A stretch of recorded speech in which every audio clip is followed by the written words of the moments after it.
ಕರ್ತನ ಪರಿಶುದ್ಧವಾದ ನಾಮಕ್ಕೆ ಸ್ತೋತ್ರ ಉಂಟಾಗಲಿ.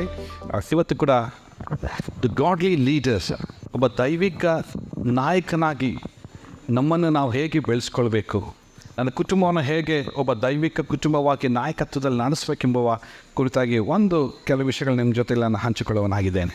ರೋಮಾಪುರದ ಬರೆದ ಪತ್ರಿಕೆ 13ನೇ ಅಧ್ಯಾಯ ಅದರ 14ನೇ ವಾಕ್ಯ. ದೇಹದ ಆಶೆಗಳನ್ನು ಪೂರೈಸುವುದಕ್ಕಾಗಿ ಚಿಂತಿಸದೆ, ದೇಹದ ಆಸೆಗಳನ್ನು ಪೂರೈಸುವುದಕ್ಕಾಗಿ ಚಿಂತಿಸದೆ ಕರ್ತನಾದ ಯೇಸು ಕ್ರಿಸ್ತನನ್ನು ಧರಿಸಿಕೊಳ್ಳಿರಿ. ಎರಡು ಇದೆ ಇಲ್ಲಿ, ಒಂದು ದೇಹದ ಆಸೆ, ಇನ್ನೊಂದು ಯೇಸು ಸ್ವಾಮಿ. ಎರಡು ಆಪ್ಷನ್ಸ್ ಇದೆ. ಈಗ ನಾನು ಇವಾಗೊಂದು ಪ್ರಶ್ನೆ ಕೇಳ್ತೀನಿ, ದೇಹದ ಆಸೆಗಳನ್ನು ಪೂರೈಸುವುದು ಬೇಕಾ, ಯೇಸು ಸ್ವಾಮಿನ ಧರಿಸ್ಕೊಳ್ಳೋದು ಬೇಕಾ? ಸಮಡಿರಿ, ಯಾರಾದರೂ ಹೇಳ್ರಿ. ಏನು? ಯೇಸು ಸ್ವಾಮಿನ ಧರಿಸ್ಕೊಳ್ಳೋದು ಕರೆಕ್ಟ್. ಬಟ್ ಯೇಸು ಸ್ವಾಮಿನ ಧರಿಸ್ಕೊಳ್ಳೋದು ಅಂತಂದ್ರೆ ಏನು? Being with Jesus. Okay. And also we should do all things as it is Jesus done, as it is Jesus did. Okay. Yesu ಸ್ವಾಮಿ ಏನು ಮಾಡಿದ್ರು ಅದನ್ನೇ ನಾವು ಮಾಡೋದಕ್ಕೋಸ್ಕರ ಒಂದ್ಸರಿ ಹೇಳ್ರಿ ಎಲ್ಲರೂ, ನಾನು ಕರೆಯಲ್ಪಟ್ಟಿದ್ದೇನೆ.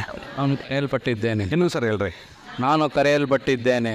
ಐ ಆ್ಯಂಡ್ ಯು, ನಾನು ಮತ್ತು ನೀವು ಕ್ರಿಸ್ತನನ್ನು ಧರಿಸಿಕೊಂಡು ಜೀವಿಸಿ ಒಬ್ಬ ಕ್ರಿಸ್ತನ ದೈವಿಕ ನಾಯಕತ್ವದ ಗುಣಗಳನ್ನು ಬೆಳೆಸಿಕೊಳ್ಳೋದಕ್ಕೋಸ್ಕರ ಕರೆಸಲ್ಪಟ್ಟಿದ್ದೇವೆ. ಆ ಸ್ವಾಮಿಯನ್ನು ನಾವು ಧರಿಸಿಕೊಳ್ಬೇಕಾಗಿದೆ. ಏನು ಅಂಗಿ ಅಲ್ಲ ಅದು ಧರಿಸ್ಕೊಳ್ಳಿಕ್ಕೆ.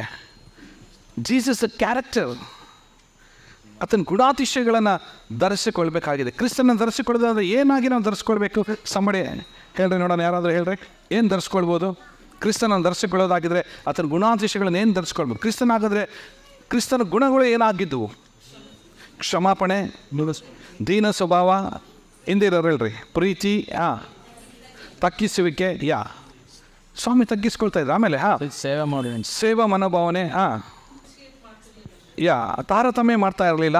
ಅವಮಾನ ಸಹಿಸ್ಕೊಳ್ಳಿ, ಅವಮಾನವನ್ನು ಸಹಿಸ್ಕೊಳ್ತಾ ಇದ್ದ. ಇವೆಲ್ಲ all this is a character of Jesus. ಎಲ್ಲ ಇವು ಯೇಸು ಸ್ವಾಮಿ ಗುಣಲಕ್ಷಣವಾಗಿದೆ. ಓಕೆ. ಇಲ್ಲಿ ನೋಡಿ ಹೇಳ್ತಿದೆ, ಯಾವುದು ಒಬ್ಬ ವ್ಯಕ್ತಿಯನ್ನು ಆತ್ಮಿಕ ನಾಯಕನಾಗಿಸ್ತದೆ?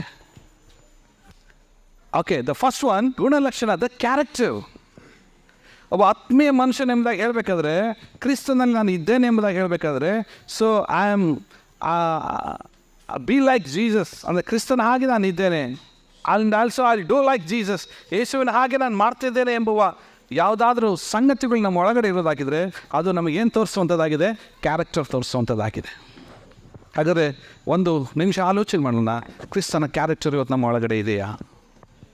ಕ್ರಿಸ್ತನ ಗುಣ ಲಕ್ಷಣ, ಗುಣ ಸ್ವಭಾವ, ಯೇಸು ಸ್ವಾಮಿ ಕ್ಯಾರೆಕ್ಟರ್ ಇವತ್ತು ನಮ್ಮ ಒಳಗಡೆ ಇದೆಯಾ? ಈಗ ನೀವೇ ಹೇಳಿದರೆ ಯಾವಾಗಲೇ ಏನೇನೆಲ್ಲ ಕ್ಯಾರೆಕ್ಟರ್ಗಳಿದೆ ಎಂಬುದಾಗಿ. ಆತನು ಪ್ರೀತಿಸ್ತಾ ಇದ್ದ, ಆತನು ಕ್ಷಮಿಸ್ತಾ ಇದ್ದ, ಆತನು ತಗ್ಗಿಸಿಕೊಂಡಿದ್ದ, ಆಮೇಲೆ ಆತನು ಒಳ್ಳೆ ಬೋಧಕನಾಗಿದ್ದ, ಆಮೇಲೆ ಆತನ ಅಹಂಕಾರದಾಗಿ ಯಾರ ಜೊತೆಗೆ ಮಾತಾಡಲಿಲ್ಲ, ಅಹಂಕಾರವಾಗಿ ನಡ್ಕೊಳ್ಳಿಲ್ಲ ಸಹ, ಎಲ್ಲರೊಂದಿಗೆ ಆತನು ಆಳು ಎಂಬುದಾಗಿ ಹೇಳಿಲ್ಲ, ಸ್ನೇಹಿತರೆಂಬುದಾಗಿ ಕರೆದ. Hello, this character indicates who we are. This character indicates who I am in Christ. ಕ್ರಿಸ್ತನಲ್ಲಿ ನಾನು ಯಾರಾಗಿದ್ದೇನೆ ಎಂಬುದಾಗಿ ಅದು ನಮ್ಮ ಕ್ಯಾರೆಕ್ಟರ್, ನಮ್ಮ ಗುಣ ಸ್ವಭಾವ ತೋರಿಸುವಂಥದ್ದಾಗಿದೆ. ದೆನ್ ಸೆಕೆಂಡ್ ಒನ್ ಇಲ್ಲಿ ಹೇಳ್ತದೆ ಕೌಶಲ್ಯ, ದಟ್ಸ್ ಅ ಸ್ಕಿಲ್ಸ್. ನಮ್ಮ ಕೌಶಲ್ಯಗಳು ಅಂದರೆ ನಮ್ಮ ಸ್ಕಿಲ್ಸ್, ತಲಾಂತಗಳು. ನಮಗೆ ಪ್ರಾರ್ಥನೆ ಮಾಡೋದು ಒಂದು ತಲಾಂತ, ವಾಕ್ಯ ಹೇಳೋದು ಒಂದು ತಲಾಂತ, ಸುವಾರ್ತೆ ಸಾರೋದು ಒಂದು ತಲಾಂತ. ಓಕೆ, ಚರ್ಚಲ್ಲಿ ಬಂದರೆ ಇದನ್ನೆಲ್ಲ ರೆಡಿ ಮಾಡೋದು ಒಂದು ತಲಾಂತ. This is also skill. ಇದು ಕೂಡ ಒಂದು ಕೌಶಲ್ಯವಾಗಿದೆ. Why because I should be a godly leader. ನಾನೊಬ್ಬ ದೈವಿಕ ನಾಯಕನಾಗಿ ನಾನು ಇರಬೇಕು. ಎಲ್ಲರಿಗೂ ಸ್ಕಿಲ್ ಕೊಟ್ಟಿದ್ದಾರೆ ದೇವರು, ಎಲ್ಲರಿಗೂ ಕೊಟ್ಟಿದ್ದಾರೆ. ಒಬ್ಬರು ಪ್ರಾರ್ಥನೆ ಮಾಡೋದ್ರಲ್ಲಿರ್ಬೋದು, ಒಬ್ಬರು ಸೇವೆ ಮಾಡೋದ್ರಲ್ಲಿರ್ಬೋದು, ಒಬ್ಬರು ಅತಿಥಿ ಸತ್ಕಾರ ಮಾಡೋದ್ರಲ್ಲಿರ್ಬೋದು, ಒಬ್ಬರು ಸುವಾರ್ತೆ ಹೇಳಿದ್ರಲ್ಲಿ ಜಾಣರಾಗಿರ್ಬೋದು. ಓಕೆ, ಒಬ್ಬರು ದರ್ಶನ ನೋಡೋವರಾಗಿರ್ಬೋದು, ಒಬ್ಬರು ಪ್ರವಾದಿಸುವಂಥವ್ರಾಗಿರ್ಬೋದು, ಒಬ್ಬರು ಗುಣಪಡಿಸುವಂಥವ್ರಾಗಿರ್ಬೋದು. ರೈಟ್? ಎಲ್ಲ ಕೌಶಲ್ಯಗಳಿಂದ ತುಂಬಿಸಿ ಚರ್ಚ್ನಲ್ಲಿ ದೇವರು ನಮಗೆ ಇಟ್ಟಿದ್ದಾನೆ. We are all having A colourful skills. ಅಂದರೆ ಬಣ್ಣದ ಕೌಶಲ್ಯಗಳನ್ನು ಹೊಂದಿದೆ. ನೋಡಿ, ನೀವೆಲ್ಲರೂ ಒಂದೇ ಡ್ರೆಸ್ ಹಾಕ್ಕೊಂಡಿಲ್ಲ, ನೀವೆಲ್ಲರೂ ಡಿಫ್ರೆಂಟ್ ಡ್ರೆಸ್ ಹಾಕ್ಕೊಂಡಿದ್ದೀವಿ. Your colours shows your character and your skills. ನಮ್ಮ ಗುಣ ಸ್ವಭಾವಗಳು, ನಮ್ಮ ಕೌಶಲ್ಯಗಳು ಅದು ತೋರಿಸುವಂಥದ್ದಾಗಿದೆ. ನಮ್ಮೆಲ್ಲರಲ್ಲೂ ದೇವರು ಇಟ್ಟಿದ್ದಾನೆ ರೀ, ನಮ್ಮೆಲ್ಲರೊಳಗಡೆ ಇಟ್ಟಿದ್ದಾನೆ. ದೇವರು ಅನೇಕ ವರಗಳನ್ನು ಕೊಡೆ. ಕೆಲವರಿಗೆ ಏನೂ ಗೊತ್ತಿಲ್ಲ ರೀ, ಅವ್ರು ಕೆಲವರು ಇಷ್ಟ ಇರ್ತಾರೆ, ನನಗೇನು ಬರಲ್ಲ, ಆದರೆ ನಮ್ಮ ಪಾಸ್ಟರ್ ಮಾಡ್ತಿರೋ ಸೇವೆಗೆ ನಾನು ಸಪೋರ್ಟ್ ಮಾಡ್ತೀನಿ. ಸೇವಕರಿಗೆ ನಾನು ಸಪೋರ್ಟಿವ್ ಆಗಿ ನಾನು ನಿಲ್ತೀನಿ. ನನ್ನ ಹತ್ರ ದೇವರು ನಾನು ವೆಲ್ತ್ ಕೊಟ್ಟಿದ್ದಾನೆ, ಆಸ್ತಿ ಕೊಟ್ಟಿದ್ದಾನೆ, ಹಣ ಇದೆ ನನ್ನ ಹತ್ರ. Okay, I bless my pastor with my precious money. ನನ್ನ ಹಣದಿಂದ ನಾನು ಸೇವಕರನ್ನು ನಾನು ಸನ್ಮಾನಿಸ್ತೇನೆ. ಭಾಳಷ್ಟು ಜನ ಇರೋದು ಈ ಥರ, ಸ್ವಲ್ಪ ಜನ ಮಾತ್ರ ಇರ್ತಾರೆ. ಸ್ವಲ್ಪ ಜನ ಅವ್ರು ಇರ್ತಾರೆ, okay, I am the one who person pastors fulfil the needs. ಸಭಾಪಾಲಕರ ಒಂದು ಅಗತ್ಯತೆಗಳನ್ನು ಪೂರೈಸೋದಕ್ಕೋಸ್ಕರ ನಾನು ಹೇಳ್ತೀನಿ. That's also one of the skill. ಕೆಲವರು ಸಾಂಗ್ ಹಾಡ್ಲಿಕ್ಕೆ ಬರ್ತಿದೆ, ದಟ್ಸ್ ಆಲ್ಸೋ ಒಂದು ಸ್ಕಿಲ್. ವರ್ಷಿಪ್ ಲೀಡ್ ಮಾಡ್ಲಿಕ್ಕೆ ಬರ್ತಿದೆ, ದಟ್ಸ್ ಆಲ್ಸೋ ಒಂದು ಸ್ಕಿಲ್. ಉಪವಾಸ ಪ್ರಾರ್ಥನೆಯಲ್ಲಿ ಕೆಲವರು ಪ್ರಾರ್ಥನೆ ಮಾಡಿದ್ರೆ ಎಂಥ ಮಹಿಮೆಯಿಂದ ತುಂಬಿರ್ತದೆ ಗೊತ್ತಾ? ಜಸ್ಟ್ ಆ ವರ್ಡ್ಸ್ ನಾವು ಕೂಡ ಯೂಸ್ ಮಾಡಲ್ಲ. ಮೊಣಕಾಲವರು ಅವರು ಆತ್ಮಪರುಷರ ಎಂಥ ವರ್ಡ್ಸ್ಗಳಿಂದ ಅವರು, ಎಂಥ ಶಬ್ದಗಳಿಂದ ಅವರು ದೇವರನ್ನು ಆರಾಧಿಸ್ತಾರೆ. That's also one of the skill we should develop. Okay, then ಆಮೇಲೆ ಏನಿರ್ತದೆ? ಸಾಮರ್ಥ್ಯ ಅಂತ. ಸಾಮರ್ಥ್ಯ. ದೇವ್ರು ನಮ್ಗೆಲ್ಲರಿಗೂ ಸಾಮರ್ಥ್ಯ ಕೊಟ್ಟಿದ್ದಾನೆ ರೀ. ನಾವು ಯಾರು ಅಶಕ್ತರಲ್ಲ. ಅವಸರ ಹೇಳಿ, ನಾನು ಅಶಕ್ತನಲ್ಲ, ನಾನು ರೋಗಿ ಅಲ್ಲ, ರೋಗಿ ಅಲ್ಲ, ಕೈಲಾಗದವನಲ್ಲ, ಕೈಲಾಗದವನಲ್ಲ. ನಮ್ಮ ಕೈಗೆ ಎಲ್ಲವನ್ನ ನಾವು ಮಾಡಲಿಕ್ಕೆ ದೇವ್ರು ನಮಗೆ ಸಾಮರ್ಥ್ಯವನ್ನು ದೇವ್ರು ಕೊಟ್ಟಿದ್ದಾರೆ. ಆಮೆನ್. ನಾವು ಯಾರು ಅಶಕ್ತರಲ್ಲ. ಆಮೇಲೆ ಇನ್ನೊಂದು ಇಂಪಾರ್ಟೆಂಟು, ಯಾವುದೊಬ್ಬ ವ್ಯಕ್ತಿನ ಆತ್ಮಿಕ ನಾಯಕನಾಗಿಸ್ತದೆ ಅಂದರೆ ಇನ್ನೊಂದು, ಇದು ಇಸ್ ವೆರಿ ವೆರಿ ಇಂಪಾರ್ಟೆಂಟ್. ಇದು ಮತ್ತು ಇದು ದೇವರೊಂದಿಗಿನ ಸಂಬಂಧ. The relationship with god and also relationship with the people. ದೇವರ ಜೊತೆ ಇರುವಂಥ ಸಂಬಂಧ ಅದು ನಮ್ಮನ್ನು ಆತ್ಮಿಕ ನಾಯಕನಾಗಿ, ದೈವಿಕ ನಾಯಕನಾಗಿ ನಾವು ರೂಪಾಂತರಗೊಳ್ಳಲಿಕ್ಕೆ ನಮಗೆ ಸಹಾಯ ಮಾಡ್ತಿದೆ. Why? Because look at, just you think it, this is a God. Just ಸುಮ್ಮನೆ ನಿಮಗೆ ಹೇಳ್ತೀನಿ, ಈ ಒಂದು ಪ್ರೊಜೆಕ್ಟರ್ ಗಾಡ್ ಅಂತ ತಿಳ್ಕೊಳ್ರಿ. ಆ ಪ್ರೊಜೆಕ್ಟರ್ ಕೆಲಸ ಏನು ಹೇಳ್ರಿ? ಅದು ಒಳಗಡೆ ಇರುವಂಥದ್ದನ್ನು ಬೆಳಕಿನ ಮೂಲಕವಾಗಿ ಪ್ರೊಜೆಕ್ಟ್ ಮಾಡ್ತೈತೆ. ಅದು ನಾನು ಯಾವಾಗ ಇದು ದೇವರಂತ ತಿಳ್ಕೊಡ್ರಿ, ಒಳಗಡೆ ಬಂದು ಓಕೆ, ಇಲ್ಲಿ ನೋಡ್ರಿ, ಇಲ್ಲಿ ಏನಾಯ್ತು? ಈಗ ನನ್ನ ಮುಖ ಏನಾಯಿತು? ಫುಲ್ ಬೆಳಕಾಗಿ ಕಾಣ್ತು. ವಾ, this is the relationship with god. ನಾವು ದೇವರ ಜೊತೆ ಬರೋದಾಗಿದ್ದರೆ ಆ ಒಂದು ಪ್ರಕಾಶ ನಮ್ಮ ಮೇಲೆ ಬೀಳ್ತಾ ಹೋಗ್ತದೆ. ನಾನು ಹೀಗಿರೋದಕ್ಕೂ ಹೀಗೆ ಕಾಣೋದಕ್ಕೂ ತುಂಬ ಡಿಫ್ರೆನ್ಸ್ ಇದೆ. Am I right? ಈ ಪ್ರಕಾಶವನ್ನು ಹೊಂದುತ್ತಾ ಅದೇ ಪ್ರಕಾಶದಲ್ಲಿ ನಾನು ಯಾವ ಜೊತೆಗೆ ಸಂಬಂಧ ಬೆಳೆಸ್ಬೇಕು? ನಾನು ಕ್ರಿಸ್ತನಲ್ಲಿ, ಜನರೊಂದಿಗೆ. ಇನ್ನೊಂದಿದೆ ನೋಡಿ ಕೆಳಗಡೆ, ಯಾರಿದೆ? ಜನರೊಂದಿಗಿನ ಬಾಂಧವ್ಯ ಅಥವಾ ಸಂಬಂಧ. That's a relationship. ಅದು ನಾಟ್ ಬಾಂಧವ್ಯ, that's a relationship.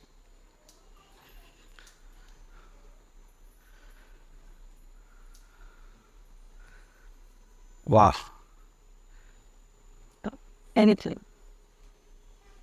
First century ಚರ್ಚ್ನಲ್ಲಿ ಏನಾಗಿತ್ತು ಅಂದರೆ, ಕೆಲವ್ರು ಹೇಳ್ತಾ ಇದ್ರು, ಓಕೆ, ನಾನು ಯಹೂದ್ಯನು, ನಾನು ಗ್ರೀಕನು, ಕರೆಕ್ಟ್.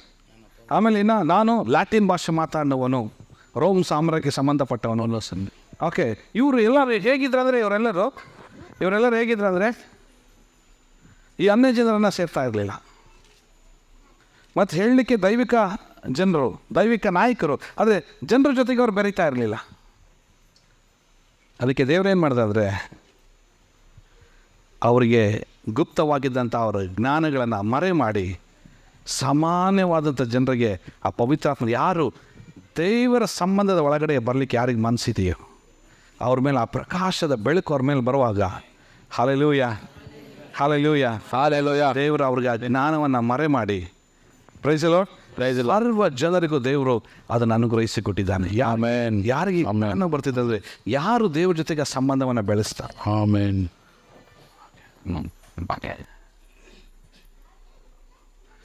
ಎಲ್ಲರೂ ಹೇಳಿ, ದೇವರ ಸಂಬಂಧ, ದೇವರ ಸಂಬಂಧ, ದೇವರ ಒಡಂಬಡಿಕೆ, ದೇವರ ಒಡಂಬಡಿಕೆ. The relationship with God, it's leads to God's covenant. ದೇವ್ರ ಜೊತೆ ಮಾಡುವ ಸಂಬಂಧವು ಅದು ಒಡಂಬಡಿಕೆಗೆ ಅದು ನಡೆಸುವಂಥದ್ದಾಗಿರ್ತದೆ. ಒಡಂಬಡಿಕೆಯಲ್ಲಿ ನಾವು ನಿಲ್ಲುವ ಜನರಾಗಿದ್ದೇವೆ. ಐ ಆ್ಯಂಡ್ ಯು, ಎಸ್, ನಾನು ಮತ್ತು ನೀವು ಒಡಂಬಡಿಕೆಯಲ್ಲಿ ನಿಂತಿರುವಂಥ ಜನರು. ಕರೆಕ್ಟ್. ನಾವು ಒಡಂಬಡಿಕೆಯಲ್ಲಿ ನಿಂತಿರೋದ್ರಿಂದಲೇ ನಮಗೂ ಪ್ರಪಂಚಕ್ಕೂ ಭಾಳ ದೂರ ಇದೆ ರೀ. ನಾವು ಪ್ರಪಂಚದವರ ಹಾಗೆ ನಾವು ಜೀವಿಸೋದಿಲ್ಲ, ಬದಲಾಗಿ ಕ್ರಿಸ್ತನವರಾಗಿ ನಾವು ಜೀವಿಸ್ತಾ ಇದ್ದೇವೆ. ಆಮೇನ್. ಕ್ರಿಸ್ತನ ಮನೆಯವರಾಗಿ ನಾವು ಜೀವಿಸ್ತಾ ಇದ್ದೇವೆ. ಆಮೇನ್. ಪರಲೋಕದ ಸಂಸ್ಥಾನದವರಾಗಿ ನಾವು ಆಮೇನ್. ಆಮೇನ್. ಆಮೇನ್.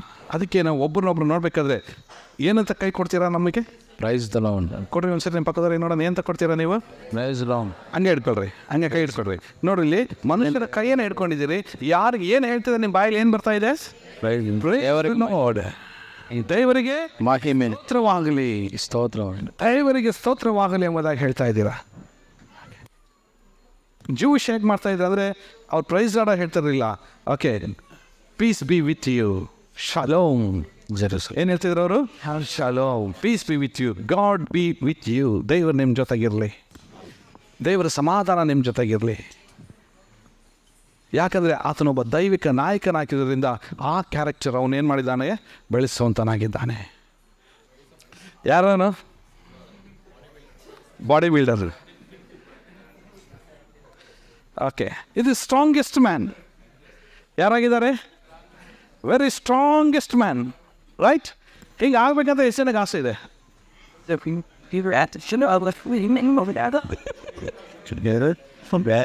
ಓಕೆ, ಸ್ಟ್ರಾಂಗೆಸ್ಟ್ ಮ್ಯಾನ್ ಅದೇ ಬಲವುಳ್ಳ ಮನುಷ್ಯನು, ಬಲವುಳ್ಳ ಮನುಷ್ಯ. ಆತ್ಮಿಕವಾಗಿ ಬಲವುಳ್ಳ ಮನುಷ್ಯನು, ವೆರಿ ಸ್ಟ್ರಾಂಗೆಸ್ಟ್ ಮ್ಯಾನ್. ಹೆಂಗಿದೆ ನೋಡ್ರಿ ಅವ್ನು, ರೈಟ್? ಓಕೆ, ಇಲ್ಲ ರೀ, ಇವನು ಹೆಂಗಿದ್ದಾನೆ? ನರ್ಫಿ ಲೈಟಾಗಿ ಒಂದು ಯಾರು ಇವನು? ಓಕೆ, ನೋಡ್ರಿ, ಆತ್ಮಿಕವಾಗಿ ಹಿಂಗಿರ್ಲಿಕ್ಕೆ ಬಯಸ್ತೀರಾ, ಹೆಂಗಿರ್ಲಿಕ್ಕೆ ಬಯಸ್ತೀರಾ? ಹಂಗೆ ಇರ್ಬೇಕು ಮತ್ತೆ. ಹಿಂಗಿರ್ತೀಯಾ? ಹಿಂಗಿರೋಕ್ಕೆ ಇಷ್ಟ ಇಲ್ಲ, ರೈಟ್? ಓಕೆ, ಹೋದ್ರಿ, ಇವರಲ್ಲಿ ಯಾರು ಶಕ್ತಿಶಾಲಿ? ಇವರಲ್ಲಿ ಯಾರು ನಿಮ್ಮನ್ನು ಮೆಚ್ಚುಗೆ ಆಗ್ತಾರೆ? ಕಪ್ಪ ಮಾನವ. ಇವನ ಕಮ ಹೇಳ್ಬೇಕು ಎಲ್ಲರೂ. ಕೈ ತೋರಿಸಿ ಹೇಳ್ರಿ, ಕೈ ತೋರಿಸಿ ಹೇಳ್ರಿ, ಕೈ ತೋರಿಸಿ, ಕೈ ತೋರಿಸಿ, ಕೈ ತೋರಿಸಿ, ಕೈ ತೋರಿಸಿ. ಫಸ್ಟ್ ಪರ್ಸನ್, ಎಲ್ಲರೂ ಫಸ್ಟ್. ಓಟ್ ಯಾರಿಗೆ ಹಾಕ್ತೀರಿ ಈಗ? ಯಾರು ಪಾರ್ಟಿ ಏನು ಹೇಳ್ತೀರಾ? ಇವನ ಜೊತೆ ಹೇಳ್ತೀರಾ, ರೈಟ್? ಓಕೆ, ಈಗ ನೋಡ್ರಿ, ಅವನು ಬೇಕು. I'm sorry, this has name Gams. ಹೌದ್ರಿ, ಯಾರು ಏನು? ಸಂಸನ್. ಇವನು ಯಾರು? ಯೋಸೆಫ್. ಈಗ ಯಾರು ಆಗ್ಲಿಕ್ಕೆ ಇಷ್ಟಪಡ್ತೀರಾ? ಅರೆ, ಪಾರ್ಟಿ ಬದಲ್ರಿಯಾ? ಪಾರ್ಟಿನೇ ಚೇಂಜ್ ಮಾಡಿಬಿಟ್ಟಿರಲ್ಲ, ಉಲ್ಟಾ ಪಾರ್ಟಿ. ಇಷ್ಟು ತನಕ ಇವನು ಅಂತ ಹೇಳ್ತಾ ಇದ್ರಿ, ಈಗ ಹೆಸರು ಬಂದಿದ್ದ ತಕ್ಷಣ ಚೇಂಜ್ ಆಗಿಬಿಟ್ರಿ ನೀವೀಗ. ಹಾಂ, ಹೆಸರು ಚೇಂಜ್ ಮಾಡ್ಬೇಕು. ಹೆಸರು ಚೇಂಜ್ ಮಾಡಲ್ಲ. ಅದೇ ವಾ, ಈಗ ಹೇಳ್ರಿ, ಯಾರು? ಈಗ ಹೇಳ್ರಿ, ಕೈ ತೋರಿಸಿ ಹೇಳ್ರಿ, ಇವನು ಹಾಕಿ ಇಷ್ಟಪಡ್ತೀರಾ, ಇವನು ಹಾಕಿ ಇಷ್ಟಪಡ್ತೀರಾ? ಹಾಂ, ನೋಡ್ರಿ, ಎಷ್ಟು ಬಂದ್ವಿ, ಬರೀ ಜಾನ್ರಿದ್ದೀರಾ ನೀವು. ಆ ಕಡೆಯಿಂದ ಈ ಕಡೆ ಹೆಂಗಿರ್ತೀನಿ. ಹಾಂ, ಯಾರು ಆಗ್ಲಿಕ್ಕೆ ಇಷ್ಟಪಡ್ತೀವಿ? ಪ್ರಮೋಷನ್ ಆಯಿತು. ಇವನು ಆಗ್ಲಿಕ್ಕೆ ಇಷ್ಟಪಡ್ತೀವಿ. ಯಾಕೆ ನೋಡ್ರಿ, ಕಮಾನ್, ಯಾಕೆ? ವೈ ಮೀನ್ಸ್ ನೋಡ್ರಿ, ಸಂಸೋನನು ಮನುಷ್ಯರನ್ನು ಮೆಚ್ಚಿಸಿದ, ಶಕ್ತಿಯಿಂದ ಜನರನ್ನು ಮೆಚ್ಚಿಸ್ಬೋದು. ಆದರೆ ಯೋಸೆಫನು ಯಾರನ್ನು ಮೆಚ್ಚಿಸಿದ? ದೇವರನ್ನು ಮೆಚ್ಚಿಸಿದ. ವ್ಯಕ್ತಿತ್ವವು ದೇವರನ್ನು ಮೆಚ್ಚಿಸುತ್ತದೆ. ಆಮೇನ್. ಮನುಷ್ಯನ ಒಂದು ಗುಣ ಸ್ವಭಾವಗಳು ದೇವರನ್ನು ಮೆಚ್ಚಿಸ್ತವೆ. ಆಮೇನ್. ಇವರಿಬ್ಬರದು ಏನು ಗುಣ ಸ್ವಭಾವ ಆಗಿತ್ತು ಇವರಿಬ್ಬರದು? ಓಕೆ, ನೋಡ್ರಿ, is a very strongest man. ಸಂಸೋನನು ಭಾಳ ಬಲಶಾಲಿ ಆದಂಥ ಮನುಷ್ಯ, ಒಬ್ಬ ನಾಯಕನಾಗಿರುವಂಥ ಮನುಷ್ಯ. ಇಸ್ರಾಯೇಲರನ್ನು ಒಬ್ಬ ಜಡ್ಜ್ ಆಗಿ, ಒಬ್ಬ ನ್ಯಾಯಾಧಿಪತಿಯಾಗಿ ಅವರನ್ನು ಏನು ಮಾಡ್ತಾ ಇದ್ದ? ಫಿಲಿಸ್ಟಿಯರಿಂದ ಅವರನ್ನು ಬಿಡಿಸ್ತಾ ಇದ್ದ. ಇಸ್ರಾಯೇಲರನ್ನು ಕಾಪಾಡ್ತಾ ಇದ್ದ. Than ಕೊಲ್ಲದವನು. Okay,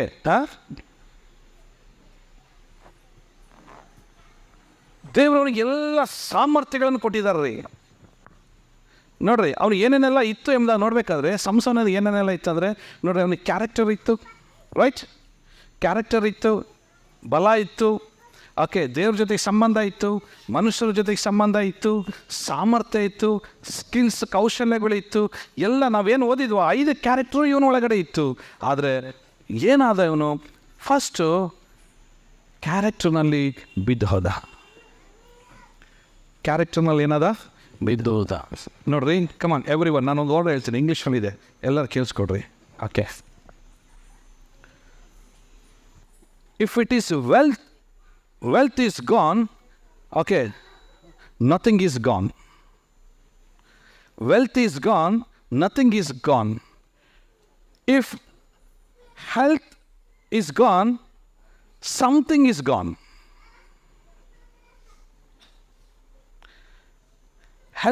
Wealth is gone. Wealth ಅಂದರೆ ಹಣ, ಐಶ್ವರ್ಯ, ಆಸ್ತಿ ಏನಾದ್ರು ಹೋದರೆ ಏನು ಹೋದಂಗಿಲ್ಲ, ಮತ್ತೆ ಅದನ್ನು ಗಳಿಸ್ಬೋದು. Health is gone, something is gone. ಏನು ಆರೋಗ್ಯ ಹೋದರೆ ಏನೋ ಸ್ವಲ್ಪ ನಾವು ಕಳ್ಕೊತಾ ಇದ್ದೀವಿ ಅಂತ ಅರ್ಥ. ಬಟ್ ಎಲ್ಲರೂ ಕಿವಿ ಕೊಟ್ಟು ಕೇಳಿಸ್ಕೊಡ್ರಿ, if character is gone, everything is gone. ಅದೇ ಸ್ವಭಾವ ಹೋಯ್ತು ಅಂದರೆ ಎಲ್ಲದು ಕೂಡ ಹೋಯ್ತು. ಅದನ್ನು ಈ ಮನುಷ್ಯ ಕಳ್ಕೊಂಡ. ಎಲ್ಲ ಚೆನ್ನಾಗಿದ್ದ, ದೇವರಿಂದ ನಡೆಸಲ್ಪಟ್ಟು, ದೇವರಿಂದ ಅಭಿಷೇಕಿಸಲ್ಪಟ್ಟು, ದೇವರಿಂದ ಬಲ ಹೊಂದಿದವನಾಗಿ, ದೇವರಿಂದ ಭಾಳವಾಗಿ ಉಪಯೋಗಿಸಲ್ಪಟ್ಟ, ಎಂಥ ಸಾಮರ್ಥ್ಯ ಇತ್ತಂದರೆ, ಓಕೆ, ದೇವರವನಿಗೆ ಕೊಟ್ಟ ಎಂಥ ಶಕ್ತಿ ಇತ್ತಂದರೆ ಆತನಿಗೆ. ಲುಕ್ ಅಟ್ ಮೀ, ಓಕೆ, ಗಾಜಾದ ಗೇಟ್ಗಳನ್ನು 300 ಟನ್, 300 ಟನ್, ಓಕೆ, ಆ ಒಂದು ಗಾಜಾದ ಗೇಟ್ನ ಕಿತ್ತು ತನ್ನ ಹೆಗಲ ಮೇಲೆ ಹಾಕ್ಕೊಂಡು 30 ಕಿಲೋಮೀಟ್ರ್ ಓಡ್ತಾನೆ ಅವನು ಹೆಬ್ರೋನ್ ತನಕ. 30 kilometre mountains, 300 kilometre 30 kilometre, 300 ton ಅದನ್ನು ಗೇಟ್ನ ಹೊತ್ಕೊಂಡು ಓಡ್ತಾನೆ. ವಾ, ಎಂಥ ಬಲ ರೀ ಅವನಿಗೆ! ಎಲ್ಲಿಂದ ಬಂತದ್ದು ಬಲ? ದೇವರಾತ್ಮನಿಂದ, ದೇವರಿಂದ ಬಲ ಬಂದಿತ್ತು. ಆ ಸ್ಕಿಲ್ಸ್ ಆ್ಯಂಡ್ ಆ ಕಾಂಪಿಟೆನ್ಸಿ ಅಂದರೆ ಸಾಮರ್ಥ್ಯ, ಆ ಸಾಮರ್ಥ್ಯ ಅವನೊಳಗಡೆ ಇತ್ತು. ದೇವರನ್ನು ಕೊಟ್ಟಂಥ ಅಭಿಷೇಕವನ್ನು ಆತನಿಗೆ ಕೊಟ್ಟಿದ್ರು. ಇನ್ನೊಂದು ಸರಿ ನರಿಗಳನ್ನು ಹಿಡಿದು ಅದ್ರ ಬಾಲಗಳಿಗೆ ಕಟ್ಟಿ ಬೆಂಕಿ ಹಚ್ಚಿ ಫಿಲಿಸ್ಟಿಯರ್ ಎಲ್ಲ ಹೊಲಗಳನ್ನು ಸುಟ್ಟು ಹಾಕ್ಬಿಟ್ಟ ಅವನು. ವಾವ್, ಎಂತಟ ನರಿ ಹಿಡಿಯೋದು ಎಷ್ಟು ಕಷ್ಟ ಗೊತ್ತಾ? ಒಂದು ನರಿ ಹಿಡಿಯೋದು ಕಷ್ಟ. ಒಂದು ನರಿ ಹಿಡಿಯೋದು, ಅದು ಭಾಳ ಜಾಣ ನರಿ, ಅದು ಓಕೆ, ಭಾಳ ಜಾಣ ನರಿ ಅದು. ಅಂಥ ನರಿಗಳನ್ನು ಹಿಡಿದು ಬಾಲಗಳನ್ನು ಕಟ್ಟಿ ಫಿಲಿಸ್ಟಿಯರ ಹೊಲಗಳನ್ನೆಲ್ಲ ಸುಟ್ಟು ಹಾಕಿದ. ಇನ್ನೊಂದು ಸಾರಿ ಬರೀ ಕೈಯಿಂದ ಸಿಂಹವನ್ನು ಸೀಳಾಕಿದ. ಇನ್ನೊಂದು ಸಾರಿ ಕತ್ತೆಯ ಹಸಿದ ದವಡೆಯಿಂದ 1,000 ಜನರಿಗೆ ಹೊಡಿತಾನೆ. Just imagine the speed of the Samson power. ಎಷ್ಟು ಸ್ಪೀಡಲ್ಲಿ ಹೊಡೆದಿರ್ಬೋದು. ಓಕೆ, ವರ್ಲ್ಡಲ್ಲಿ ಇವತ್ತು ರೆಕಾರ್ಡ್ ಇರೋದು ಪರ್ ಸೆಕೆಂಡ್ಗೆ, ಓಕೆ, 4 ಪಂಚ್ ಇತ್ತು, ಈಗ ಒಬ್ಬನು ಯಾರೋ 7 ಪಂಚ್ ಮಾಡಿದ್ದಾನೆ. ಹಿಂಗೆ ಟಕ್ ಟಕ್ ಅನ್ನೋದಾಗೆ 7 ಪಂಚ್ ಹೊಡಿತಾನೆ ಅವನು. 1 ಸೆಕೆಂಡ್ ಅಷ್ಟೇ, 1 ಸೆಕೆಂಡ್ ಆಗ್ತಿದ್ದಂಗೆ 7 ಪಂಚ್ ರಿಲೀಸ್ ಮಾಡ್ತಾನೆ. ದ ಸ್ಪೀಡ್, ಅದು ಸ್ಯಾಮ್ಸಂಗ್ ಸ್ಪೀಡ್ ಎಷ್ಟಿದ್ದಿತ್ತು ರೀ! ಹೆಂಗೆ ಹೊಡಿತಾ ಇದ್ದಿರ್ಬೋದು ಅವನು. ಹಿಂಗೆ ಬೀಸ್ಲಿಕ್ಕೆ ಸ್ಟಾರ್ಟ್ ಮಾಡಿದ್ರೆ ಎಷ್ಟು ಜನ ಹೊಡ್ಕೊಂಡು ಹೋಗ್ತಿದ್ದ ಅವನು. ವಾವ್, ಅಷ್ಟು ಮಾತ್ರ ಅಲ್ಲದೆ ಜನರನ್ನು ರಕ್ಷಿಸ್ತಾ ಇದ್ದ. ಒಬ್ಬ ನ್ಯಾಯಾಧಿಪತಿಯಾಗಿ ಸಂಸೋನ್ ನಿಂತ್ಕೊಳ್ತಾನೆ. ಬಟ್ ಆದರೆ ದಲೀಲಳ ಸಹವಾಸ ಮಾಡಿ ಅವಳ ಮಡಿಲಲ್ಲಿ ಮಲಗಿ ಒಂದು ಸೀಕ್ರೆಟ್ ಹೇಳ್ತಾನೆ, ನಂದು ಕೂದಲ ಕಟ್ ಮಾಡಿಬಿಡು, ನಂದೆಲ್ಲ ಏನಾಗ್ತಿದೆ, ಶಕ್ತಿಯೆಲ್ಲ ಹೊರಟೋಗ್ಬಿಡ್ತಿದೆ. ಅವನು ಹಗ್ಗದಿಂದ ಕಟ್ಟಿದ್ರು, ಅವಳು ಅದೇ ಥರ ಮಾಡಿದ್ಲು. ಮುಂಚಿನ ಥರನೇ ಎದ್ದಳಂತಂದೇಳಿ ಎದ್ದ, ಆಗಲಿಲ್ಲ ಅವನ ಕೈಯಾಗೆ. ಈ ಫೇಲ್ಡ್. ನಾನು ಹೇಳಿದ್ನಲ್ಲ, wealth is gone, nothing is gone. Health is gone, something is gone. But character is gone, everything is gone. But ಅವನ ಸ್ವಭಾವದಲ್ಲಿ ಅವನು ಬಿತ್ತು ಹೋದರಿಂದ ಸಾಮ್ಸೋನನ್ನು ಎಲ್ಲವನ್ನು ಕಳ್ಕೊಳ್ಬೇಕಾಯ್ತು. ಏನು ಕಳ್ಕೊಂಡು ಗೊತ್ತಾ? He lost the vision. ದರ್ಶನವನ್ನು ಕಳ್ಕೊಂಡ ಅವನು. ಅದಕ್ಕೆ ಅವನೇನು ಮಾಡಿದ್ರು, ಫಿಲಿಸ್ಟಿಯರ್ ಬಂದು ಅವನ ಕಣ್ಣುಗಳನ್ನು ಕಿತ್ತಾಕ್ಬಿಟ್ರು. ಬರೀ ಕಣ್ಣು ಹೆಂಗೆ ಕಿತ್ತಾಕಿದ್ರು ಗೊತ್ತಾ? ಚಾಕೋತಾಣ ಹೆಂಗೆ ಕೊಯ್ಲಿಲ್ಲ ರೀ, ಸುಡುವ ಬೆಂಕಿ ಕಣ್ಣದ ಕೆಂಪಗಾಗಿರೋದು ಕಾಸು ಹಿಂಗೆ ಈಟಿ ತೊಗೊಂಡು ಹಿಂಗೆ ಇಟ್ಟಿಲ್ಲಿ ಇಮ್ಯಾಜಿನೇಷನ್ ಮಾಡ್ಕೊಳಕ್ಕಾಗಲ್ಲ ನಾವು ಅದನ್ನು. ಕಣ್ಣಲ್ಲಿ ಒಂದು ಧೂಳ ಬಿದ್ರೇ ಸಹಿಸ್ಕೊಳ್ಳೋಕ್ಕಾಗೋದಿಲ್ಲ. ಓಕೆ, ಇಲ್ಲಿ ಹಾಕಿ ಹಿಂಗೆ ಎಬ್ಬಿದ್ರೆ ಹೆಂಗಿರ್ತದೆ, ಹಾಕಿ ಅವನಿಗೆ ಎಬ್ಬಿ ಕಣ್ಣು ತೆಗೆದು, ಓಕೆ, ಅವನಿಗೆ ಎಲ್ಲಿ ಬಿಟ್ರಂತೆ ಜೈಲಲ್ಲಿ ಬಿಸಾಕಚ್ಚಿದ್ರು ಅವನಿಗೆ. ಜೈಲಲ್ಲಿ ಸೆರೆಮನೆಗೆ ವಾಸ ಆದ. If we lost the character, okay, we are lost the vision of God, the power of God, then the strength of the God, okay, and we lost the position, ನಮ್ಮ ಸ್ಥಾನವನ್ನು ನಾವು ಕಳ್ಕೊಳ್ಳೋಂಥರಾಗಿರ್ತೀವಿ. And also we lost the people, ಜನರನ್ನು ಕಳ್ಕೊಳ್ತೀವಿ. V lost the ಫ್ಯಾಮಿಲಿಯಲ್ಲಿ ಕಳ್ಕೊಳ್ತೀವಿ ನಾವು. ನಾನು ಹೇಳ್ದಲ್ಲ, if character loss everything is last. Okay, ಅದೇ ಥರ ಸಂಸನನ್ನು ಕೂಡ ಬಿದ್ದು ಹೋದಾರೆ. ಹೇಗಿದೆ ನೋಡ್ರಿ, ಇಸ್ರಾಯೇಲರನ್ನು ಪರಿಪಾಲಿಸಬೇಕಾಗಿದ್ದಂಥ ಸಂಸೋನನು ಜೈಲಲ್ಲಿ ಕಣ್ಣು ಕಳ್ಕೊಂಡು ಜೈಲಲ್ಲಿ ಬಿದ್ದಿದ್ದಾನಂದರೆ, ಇಸ್ರಾಯೇಲ್ ಜನರಿಗೆ ಯಾರೋ ಒಬ್ಬರು ನಡೆಸಲಿಕ್ಕೆ ಆಗದೇ ಇರೋಂಥ ಒಂದು ಪರಿಸ್ಥಿತಿಯಲ್ಲಿ ಅವರು ಇದ್ದರು. ಅದಕ್ಕೆ ಏನಾಯ್ತಂದರೆ, ಇಸ್ರಾಯೇಲರು ಕೂಡ ಏನಾದರೂ ದಾರಿ ತಪ್ಪಿ ನಡೆದರು. ನಮ್ಮ ನಾಯಕನೇ ಹೀಗಿದ್ದಾನೆ, ನಾವು ಮಾಡೋಣ ಎಂಬುದಾಗಿ ಅವರು ತಪ್ಪು ನಡೆದರು. ಆ ನ್ಯಾಯಸ್ಥಾಪಕರ ಪುಸ್ತಕ ಹೆಂಗೆ ಎಂಡಾಗ್ತಿದೆ ಅಂದರೆ, ಪ್ರತಿಯೊಬ್ಬನು ತನ್ನ ಮನಸ್ಸಿಗೆ ಬಂದಂತೆ ನಡ್ಕೊಂಡನು. ಯಾಕೆ? ಅವರಲ್ಲಿ ಗಾಡ್ಲಿ ಲೀಡರ್ ಇರಲಿಲ್ಲ, ಒಬ್ಬ ದೈವಿಕ ನಾಯಕನ ಇರಲಿಲ್ಲ. Israel the lost the godly leader, lost ಕಳ್ಕೊಂಡ್ರು ಅವರು. ಮತ್ತು ಯೋಸೆಫನ ಹತ್ರ ಬರೋಣ ನಾವು. ಬಟ್ ಯೋಸೆಫನು ಹೇಗೆ ಆಗಿದ್ದ? ಯೋಸೆಫನ್ನು ನೋಡಬೇಕಾದ್ರೆ ನೋಡ್ರಿ, is A man of visionary. ಅವನು ಕೂಡ ದರ್ಶನವನ್ನು ನೋಡುವವನಾಗಿದ್ದ. ಆ್ಯಂಡ್ ಆಲ್ಸೋ ಆ ದರ್ಶನ ಏನು ನೋಡ್ತಾ ಇದ್ನೋ ಅದಕ್ಕೆ ಬದ್ಧನಾಗಿ ಫೇತ್ಫುಲ್ ಆಗಿ ಆತನು ಜೀವಿಸಿದ, ನಂಬಿಗಸ್ತನಾಗಿ ಜೀವಿಸಿದ. ಎಲ್ಲೆಲ್ಲ ಅವನು ನಂಬಿಗಸ್ತನಾಗಿ ನೋಡ್ರಿ, ನಂಬಿಗಸ್ತತನಕ್ಕೆ ಯಾವಾಗಲೂ ಪರಿಶೋಧನೆ ಬರುವಂಥದ್ದಾಗಿರ್ತದೆ. ನಂಬಿಗಸ್ತತನಕ್ಕೆ ಅವ್ರ ಅಣ್ಣಂದ್ರು ದ್ವೇಷಿಸಿದ್ರು, ನಂಬಿಗಸ್ತನಾಗಿದ್ದ. ಅವ್ರ ಅಣ್ಣಂದ್ರು ಅವನನ್ನು ಹೊಡೆದ್ರು, ನಂಬಿಗಸ್ತನಾಗಿದ್ದ. ಅವನ ಅಂಗೇನ ಕಿತ್ತು ಅವರಪ್ಪ ಕೊಟ್ಟಿದ್ದಂಥ ಓಕೆ ಆ ಒಂದು ನಿಲುವಂಗೇನ ಕಿತ್ತಾಕಿದ್ರು, ನಂಬಿಗಸ್ತನಾಗಿದ್ದ. ಎತ್ತಿ ಗುಂಡಿಯಲ್ಲಿ ಹಾಕಿದ್ರು, ನಂಬಿಗಸ್ತನಾಗಿದ್ದ. ಎತ್ತಿ ಐಗುಪ್ತ ದೇಶಕ್ಕೆ ಹೋಗುವ ಜನರಿಗೆ ಮಾರಿಬಿಟ್ರು ಅವನಿಗೆ, ನಂಬಿಗಸ್ತನಾಗಿದ್ದ. ಪೋಟಿಫರನ ಮನೆಗೆ ಬಂದ, ನಂಬಿಗಸ್ತನಾಗಿದ್ದ. ಅವನ ಹೆಂಡತಿನೂ ಕೂಡ, ಪೋಟಿಫರನ ಹೆಂಡತಿನೂ ಕೂಡ ಓಕೆ ಅವನ ಮೇಲೆ ಕಣ್ಣು ಹಾಕಿದ್ಲು. ಆದಾಗಿ ಕೂಡ ಅವ್ನು ಪಾಪ ಮಾಡದೆ ನಂಬಿಗಸ್ತನಾಗಿದ್ದ. ಅವಳು ಅವನನ್ನು ಕರೆದ್ಲು, ಬಟ್ಟೆಯೆಲ್ಲ ಬಿಚ್ಚಿ ಓಡೋಗ್ಬಿಟ್ಟ ಅವನು. ಹೇ, ನಿನ್ನ ಜೊತೆಗಿಂತ ಪಾಪ ಮಾಡಿ ನನ್ನ ದೇವರಿಗೆ ವಿರುದ್ಧವಾಗಿ ಎಂಥ ಈ ನೀಚ ಕೃತ್ಯಗಳು ನಾನು ಮಾಡಲಿ ಎಂಬುದಾಗಿ ಹೇಳಿ ಬಟ್ಟೆಯನ್ನು ಬಿಟ್ಟು ಓಡಿ ಹೋದ ಅವನು. ಇವನು ಓಡೋದ, ಇವನು ದರ್ಶನ ಕಳ್ಕೊಂಡ, ಸೆರೆಮನೆ ನಾಯಕತ್ವ ಕಳ್ಕೊಂಡ, ಜೈಲು ಅನುಭವಿಸ್ಬೇಕಾಯ್ತು. ಕೊನೆಗೆ ದಾಗೋನನ ಗುಡಿಯಲ್ಲಿ ಹೋಗಿ ಏನು ಮಾಡ್ದ ಅವನು? ಅವರ ದೇವತೆ ಗುಡಿಯಲ್ಲಿ ಹೋಗಿ ಸೂಸೈಡ್ ಮಾಡ್ಕೊಳ್ಬೇಕಾಯ್ತು. ಆದರೆ ಇವನು ಆಗಲಿಲ್ಲ ರೀ, ಯೋಸೆಫನಾಗ ಆಗಲಿಲ್ಲ.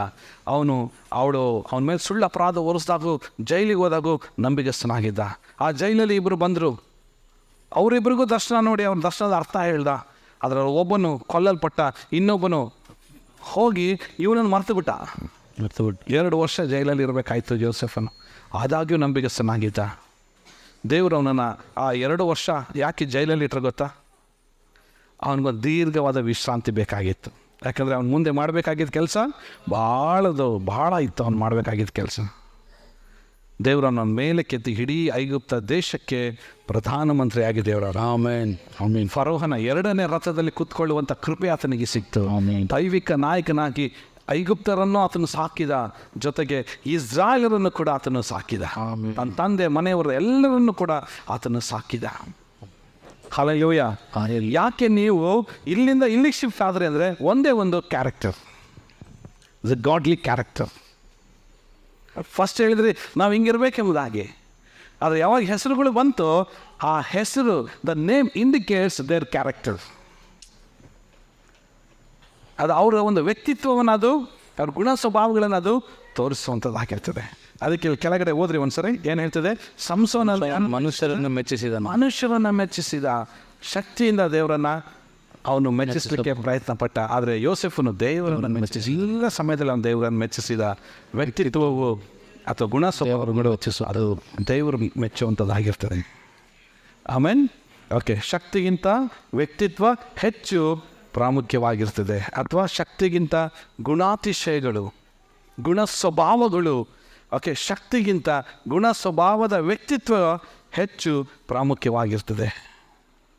ನಿಮ್ಮಲ್ಲಿ ಗುಣಲಕ್ಷಣಗಳನ್ನು ಕಳೆದುಕೊಳ್ಳಿರಿ, ನೀವು ಶಕ್ತಿಯನ್ನು ಕಳೆದುಕೊಳ್ಳುವಿರಿ.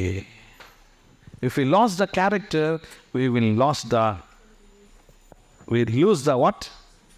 ಶಕ್ತಿಯನ್ನು ಕಳಿಸ್ತೀನಿ. The power and strength. Okay. We should not lose and we should not lose. ಎರಡನೇದು ಏನಾಗ್ತದೆ? ಗುಣಲಕ್ಷಣವು ಕೆಲವು ಮೌಲ್ಯಗಳನ್ನು ಸಹ ತಿಳಿಸುತ್ತದೆ. Okay. The values, the character values. ನೋಡ್ರಿ, ಗುಣಲಕ್ಷಣಕ್ಕೆ ಮೌಲ್ಯ ಇದೆ, ಅದಕ್ಕೆ ವ್ಯಾಲ್ಯೂ ಇದೆ, ಅದಕ್ಕೆ ವ್ಯಾಲ್ಯೂ ಇದೆ. ಅದೇನಾಗ್ತಿದೆ ಗೊತ್ತಾ? ಗುಣಲಕ್ಷಣ ಎಲ್ಲರೂ ಕೇಳಿಸ್ಕೊಡ್ರಿ, ಆ ಮೌಲ್ಯ ಅವನನ್ನು ಒಂದು ದಿನ ಸನ್ಮಾನಕ್ಕೆ ನಡೆಸ್ತದೆ. ಅದು ಆಮೇನ್. ಅವನ ಸನ್ಮಾನಕ್ಕೆ ನಡೆಸ್ತದೆ. ಆಮೇನ್. ಆಮೇಲೆ ಏನಾಗ್ತದೆ? ಗುಣಲಕ್ಷಣವು ಮತ್ತೊಬ್ಬರ ಹಿತಕ್ಕಾಗಿ ಮಾಡುವ ತ್ಯಾಗವಾಗಿದೆ. ಸ್ಯಾಕ್ರಿಫೈಸ್. ನಮ್ಮ ಕ್ಯಾರೆಕ್ಟರ್ ಏನಾಗಿದೆ ಅಂದರೆ, ಇನ್ನೊಬ್ಬರು ಒಳ್ಳೆಯದಾಗಲಿ ಎಂಬುದಾಗಿ ಆ ಕ್ಯಾರೆಕ್ಟರ್ ನಾವು ಬಯಸುವಂಥರಾಗಿರ್ತೀವಿ. ಓಕೆ. ದೈವತ್ವದ ಗುಣಲಕ್ಷಣಗಳನ್ನು ಬೆಳೆಸಿಕೊಳ್ಳುವುದು ಹೇಗೆ? ಒಂದನೇದು, ಆತ್ಮನಿಂದ ನಡೆಸಲ್ಪಡುವುದರಿಂದ. I should always filled with the Holy Spirit. ನಾವು ಯಾವಾಗಲೂ ದೇವರ ಆತ್ಮನಿಂದ ತುಂಬಿಸಲ್ಪಟ್ಟವರಾಗಿ ನಾವು ಜೀವಿಸ್ತಾ ಆ ಆತ್ಮನಿಂದ ನಾವೇನಾಗಿರ್ತೀವಿ? ನಡೆಸಲ್ಪಡುವಂಥವರಾಗಿರ್ತೀವಿ. ಓಕೆ, ನೆಕ್ಸ್ಟ್ ಏನು ಹೇಳ್ತದೆ? ಅದಕ್ಕೆ ಗಲಾತ್ಯ 5:16 ಹೇಳ್ತದೆ, ಪವಿತ್ರಾತ್ಮನನ್ನು ಅನುಸರಿಸಿ ನಡೆದುಕೊಳ್ಳ್ರಿ, ಆಗ ನೀವು ಶರೀರ ಭಾವದ ಅಭಿಲಾಷೆಗಳನ್ನು ಎಷ್ಟು ಮಾತ್ರಕ್ಕೂ ನೆರವೇರಿಸುವುದಿಲ್ಲ. ಯಾರನ್ನ ಹೊಂದಿಕೊಂಡು ಜೀವಿಸ್ರಿ? ಪವಿತ್ರಾತ್ಮನನ್ನು ಹೊಂದಿಕೊಂಡು ನೀವು ಜೀವಿಸ್ರಿ. ಯಾಕಂದರೆ ಪವಿತ್ರಾತ್ಮನು ನಮ್ಮನ್ನು ಶುದ್ಧಿಗೊಳಿಸ್ತಾನೆ, ಪವಿತ್ರಾತ್ಮ ನಮ್ಮನ್ನು ಎಚ್ಚರಿಸ್ತಾನೆ, ಪವಿತ್ರಾತ್ಮ ನಮ್ಮನ್ನು ಬೋಧಿಸ್ತಾನೆ, ಪವಿತ್ರಾತ್ಮ ನಮ್ಮನ್ನು ಪಾಪಾಧೀನ ಸ್ವಭಾವದಿಂದ ನಮ್ಮನ್ನು ದೈವಿಕ ಗುಣಲಕ್ಷಣದ ಸ್ವಭಾವದ ಕಡೆಗೆ ಆತ ನಮ್ಮನ್ನು ನಡೆಸ್ತಾನೆ. ವಾಕ್ಯಗಳ ರಹಸ್ಯಗಳನ್ನು ನಮಗೆ ಪ್ರಕಟಪಡಿಸ್ತಾನೆ. ಈ ವಾಕ್ಯಗಳನ್ನು ಓದುವಾಗಲೇ ನಮ್ಮ ವ್ಯಕ್ತಿತ್ವವು ಅಥವಾ ನಮ್ಮ ಗುಣ ಸ್ವಭಾವಗಳು ಏನಾಗ್ತಿದೆ? ಬದಲಾಗ್ತಾ ಒಂದು ದಿನ ಕ್ರಿಸ್ತನ ಹಾಗೆ ನಾವು ಆಗ್ತೇವೆ. ಆಮೇನ್. ಅದಕ್ಕೆ ಪೌಲನ್ ಹೇಳ್ತಾನೆ ರೋಮಾಪುರದ ಪತ್ರಿಕೆಯಲ್ಲಿ ಏನಂತ ಹೇಳಿದವನು? 13:14 ಅಲ್ಲ ಅದು? 14 ಏನು ಹೇಳ್ತಿದ್ರೆ? ಶರೀರದ ಆಸೆಗಳನ್ನು ಪೂರೈಸುವುದಕ್ಕಾಗಿ ಚಿಂತಿಸದೆ ಕರ್ತನಾದ ಯೇಸು ಕ್ರಿಸ್ತನನ್ನು ಧರಿಸಿಕೊಳ್ಳ್ರಿ. ಆ ಧರಿಸಿಕೊಳ್ಬೇಕಾದ್ರೆ ನಮಗೆ ಯಾರು ಸಹಾಯ ಬೇಕಾಗಿದೆ? ಪವಿತ್ರಾತ್ಮನಿಂದ ನಡೆಸಲ್ಪಡುವ ಸಹಾಯ ನಮಗೆ ಬೇಕಾಗಿದೆ. ಇನ್ನೊಂದು ಮಾತಿದೆ, ಗಲಾತ್ಯದವರ ಪತ್ರಿಕೆ 5:22-23 ಹೇಳ್ತದೆ, ಹೋದ್ರೆ ಉಂಟಾಗುವ ಫಲವೆಂದರೆ ಪ್ರೀತಿ, ಸಂತೋಷ, ಸಮಾಧಾನ, ದೀರ್ಘ ಶಾಂತಿ, ಉಪಕಾರ, ನಂಬಿಕೆ, ಸತತ್ವ, ಕ್ಷಮೆ, ದಮೆ ಇಂಥವುಗಳನ್ನು ಯಾವ ಧರ್ಮಶಾಸ್ತ್ರವು ಆಕ್ಷೇಪಿಸುವುದಿಲ್ಲ. ರೈಟ್? ಏನಂತೆ? ದೇವರಾತ್ಮನಿಂದ ಉಂಟಾಗುವ ಫಲಗಳಲ್ಲಿ ನಾವು ಜೀವಿಸಬೇಕಾಗಿದೆ. ರೈಟ್? ಆತ್ಮಿಕ ನಾಯಕನ ಗುಣಗಳು ಏನಾಗಿರ್ತದೆ? ಹೋದ್ರಿ ತೀತ 1:6-8 ಏನಿದೆ ಅಂತ ಹೋದ್ರಿ ನೋಡೋಣ. ನಿಂದಾರಹಿತನಾಗಿರಬೇಕು, ಆಮೇಲೆ ಸ್ವಾರ್ಥರಹಿತನಾಗಿರಬೇಕು, ಆಮೇಲೆ ಮುಂಗೋಪಿ ಆಗಿರಬಾರ್ದು, ಆಮೇಲೆ ಏನಂತೆ? ಜಗಳ ಮಾಡುವವನು, ನೀಚ ಲಾಭವನ್ನು ಅಪೇಕ್ಷಿಸಿದವನು, ಆಮೇಲೆ ಸ್ವಸ್ಥಚಿತ್ತನು, ಆಮೇಲೆ ನ್ಯಾಯವಂತನು, ಆಮೇಲೆ ದೇವಭಕ್ತನು, ಆಮೇಲೆ ಒಳ್ಳೆಯದನ್ನು ಪ್ರೀತಿಸುವವನು. ಇದೆಲ್ಲ ಹೇಳ್ತಿದೆ. ಒಬ್ಬ ಗಾಡ್ಲಿ ಲೀಡರು, ಒಬ್ಬ ಅವನೊಂದು ಗುಣಲಕ್ಷಣ, ಅವನ ಕ್ಯಾರೆಕ್ಟರ್ನಲ್ಲಿ ಇದರಲ್ಲಿ ಬದಲಾಗಬೇಕು. ಈಗ ನೋಡ್ರಿ, ಇದ್ರ ಮುಂದೆ ಯೇಸು ಸ್ವಾಮಿ ಅಂತ ಹಾಕ್ಲಿ ನೋಡೋಣ. ಯೇಸು ಯಾರಾಗಿದ್ದನು? ನಿಂದಾರಹಿತನು. ಯೇಸು ಯಾರಾಗಿದ್ದನು? ಸ್ವಾರ್ಥರಹಿತನು. ಯೇಸು ಯಾರಾಗಿದ್ದನು? ಮುಂಗೋಪಿ ಆಗದವನು. ಆಮೇಲೆ ಯೇಸು ನೀಚ ಲಾಭವನ್ನು ಅಪೇಕ್ಷಿಸಿದವನು, ಜಗಳ ಮಾಡದವನು. ಆಮೇಲೆ ನೀಚ ಲಾಭವನ್ನು ಅಪೇಕ್ಷಿಸಿದವನು, ಸ್ವಸ್ಥಚಿತ್ತನು. ಯೇಸು ದೇವಭಕ್ತನು. ಯೇಸು ದೇವಭಕ್ತನ? ಎಸ್, ತಂದೆಯಾದ ದೇವ perfect godly person, very perfect, 100% godly person. ಯಾಕಂದರೆ ಆತನ ಪ್ರಾರ್ಥನೆ ಮಾಡಲಿಕ್ಕೆ ಗುಡ್ಡಕ್ಕೆ ಹೋಗ್ಬಿಟ್ರೆ ಬೆಳಗ್ಗೆ ಆಗ್ಬಿಡ್ತಿತ್ತಂತೆ. ಜಸ್ಟ್ ಒನ್ ಪ್ರೇಯರ್, ಹಿ ಸ್ಪೆಂಡ್ ಆಲ್ ನೈಟ್. ಒಂದು ಪ್ರಾರ್ಥನೆ ರಾತ್ರಿ ಎಲ್ಲ ಆತನ ಕಳೀತಾ ಇದ್ದ. ರಾತ್ರಿ ಎಲ್ಲ ಪ್ರಾರ್ಥನೆ ಮಾಡಿ ದೆವ್ವ ಹತ್ರ ಬಂದು ಹೇಳ್ತಿದ್ದ, ಏಯ್ ಮೂಗದ ಬಿಟ್ಟು ಹೋಗೋ. ಅದೇನಾಗ್ತಾಯಿತ್ತು? ಅದು 1 ಸೆಕೆಂಡ್ನಲ್ಲಿ ಬಿಟ್ಟು ಹೋಗ್ತಾ ಇತ್ತು. Jesus is very perfect god leader, 100%. Next ಕೌಶಲ್ಯದ ಗುಣಗಳು ಏನಾಗಿದೆ? ತೀತನ ಬರೆದ ಪತ್ರಿಕೆಯಲ್ಲಿ ಪೌಲನ್ ಬರೀತಾನೆ, ಏನಂತೆ? ಸ್ವಸ್ಥ ಬೋಧದಿಂದ ಜನರನ್ನು ಎಚ್ಚರಿಸುವುದು. ಒಬ್ಬ ಗಾಡ್ಲಿ ಲೀಡರ್ ಸುಮ್ಮನೆ ಇರೋದಿಲ್ಲ. ಅವನು ಒಬ್ಬ ಗಾಡ್ಲಿ ಲೀಡರ್ ಸುಮ್ಮನೆ ಇರೋದಿಲ್ಲ. ಜನರಿಗೆ ಏನು ಮಾಡ್ತಾನೆ? ಸ್ವಸ್ಥ ಬೋಧನೆಯನ್ನು ಆತನು ಮಾಡ್ತಾನೆ. Sound doctrine, clear doctrine. Double sider. Okay, ನಾನು ಹೇಳ್ತೀನಿ ನೋಡಿ, ಏನಂತೆ? ಸ್ವಸ್ಥ ಬೋಧನೆ ಜನರನ್ನು ಎಚ್ಚರಿಸುವುದಾಗಿದ್ದಾನೆ. ಆಮೇಲೆ ಏನಾಗಿದೆ? ಕ್ರಿಸ್ತ ಬೋಧಾನುಸಾರವಾದ ನಂಬತಕ್ಕ ವಾಕ್ಯವನ್ನು ದೃಢವಾಗಿ ಹಿಡಿದುಕೊಂಡವನಾಗಿರಬೇಕು. ಓಕೆ ಓಕೆ, ಎದುರಿಸುವವರ ಬಾಯಿ ಕಟ್ಟುವುದಕ್ಕೂ ಶಕ್ತನಾಗಿರುವವನು. ಓಕೆ, ನೆಕ್ಸ್ಟ್ ಮುಂದೆ ಹೇಳ್ತೀನಿ, ಟೈಮ್ ಆಯ್ತು ನನಗೆ. ಸಂಬಂಧದ ಗುಣಗಳು. ದೇವರಿಗೆ ಸಮರ್ಪಿತನು. ಅವನು ಯಾರಾಗಿರಬೇಕು? ಜೀವನಿಗೆ ಸಮರ್ಪಿತನ. ಎಲ್ಲಿ ತನಕ? ಜೀವನ ಉದ್ದಕ್ಕೂ. ಸಾಯೋ ತನಕ ಅವನು ದೇವರಿಗೆ ಪ್ರತಿಷ್ಠೆನಾಗಿರ್ಬೇಕು. ಒಂದ್ಸರಿ ಯಾರು ಹೇಳ್ತೀರಾ? ಹೌದು, ನಾನು ಸಾಯೋ ತನಕ ದೇವರಿಗೆ ಪ್ರತಿಷ್ಠೆನಾಗಿರ್ತೀನಿ ಎಂಬುದಾಕೆ. ಆಮೇಲೆ ಓಕೆ, ಏನು ಹೇಳ್ತಿದ್ದೆ ಅದು? ದೇವರಿಗೆ ಸಮರ್ಪಿತನು, ಕ್ರಿಸ್ತ ಬೋಧಾನುಸಾರದ ನಂಬತಕ್ಕ ವಾಕ್ಯವನ್ನು ದೃಢವಾಗಿ ಹಿಡಿದುಕೊಂಡವನಾಗಿರಬೇಕು. ಹಿಡಿದುಕೊಂಡಿರೋನು. ಆಮೇಲೆ ಏಕಪತ್ನಿ ಉಳ್ಳವನಾಗಿರಬೇಕು. ಏನಾಗಿರ್ಬೇಕು ಅವನು? ಭಾರಿ ಕಷ್ಟ. 6ರಲ್ಲಿದೆ. ಭಾರಿ ಕಷ್ಟ. ಓಕೆ, ಏಕಪತ್ನಿ ಆಗಿರ್ಬೇಕು. ಮಕ್ಕಳಿಗೆ ಏನಾಗಬೇಕು ಅವನು? ಒಂದೇ ಪಕ್ಕ. ಇದು ಕೂಡ ಇನ್ನೊಂದು ಇಂಪಾರ್ಟೆಂಟ್ ಕ್ಯಾರೆಕ್ಟರ್ ಇದು. ಯಾಕಂದರೆ ನಾವು ನಮ್ಮ ಮಕ್ಕಳಿಗೆ ಒಂದು ರಿಪ್ಲಿಕ್ ಆಗಿರ್ತೀವಿ ನಾವು, ಅಲ್ವಾ? ನಾವು ನಮ್ಮನ್ನು they are observing us. Then ಅತಿಥಿ ಸತ್ಕಾರ ಮಾಡುವವನಾಗಿರಬೇಕು. ಒಳ್ಳೆಯದನ್ನು ಪ್ರೀತಿಸುವವನಾಗಿರಬೇಕು. ಎಲ್ಲದರಲ್ಲಿ ಒಳ್ಳೆಯದನ್ನು ಪ್ರೀತಿಸುವಂಥವನಾಗಿರಬೇಕು. ಎಲ್ಲರನ್ನು ಪ್ರೀತಿಸಿರಿ, ಒಳ್ಳೆಯದನ್ನು ಪ್ರೀತಿಸ್ರಿ, ಕೆಟ್ಟದನ್ನು ಹಾಗೆ ಮಾಡಿರಿ, ಒಳ್ಳೆಯದನ್ನು ಅವರಲ್ಲಿ ಪ್ರೀತಿಸ್ತಾ ಹೋಗ್ರಿ. ಜನರಿಗೆ ಆಶೀರ್ವಾದ ಆಯಿತು ಇವತ್ತು. I mean at least something we should change in spirit, in soul, in body, in mindset. Okay, ಎಲ್ಲೋ ಕೆಲವು ಬದಲಾವಣೆ ಆಗಲಿಕ್ಕೆ ಒಂದು ಹೊಸ ಹೆಜ್ಜೆಗಳನ್ನು ನಾವು ಇಡೋಣ. ಬದಲಾವಣೆ ಆಗಲಿಕ್ಕೆ ಒಂದು ಹೊಸ ಸ್ಟೆಪ್ಸನ್ನು ನಾವು ತೆಗೆದುಕೊಳ್ಳೋಣ. ದೇವರು ನಿಮ್ಮನ್ನೆಲ್ಲರನ್ನು ಆಶೀರ್ವದಿಸಲಿ.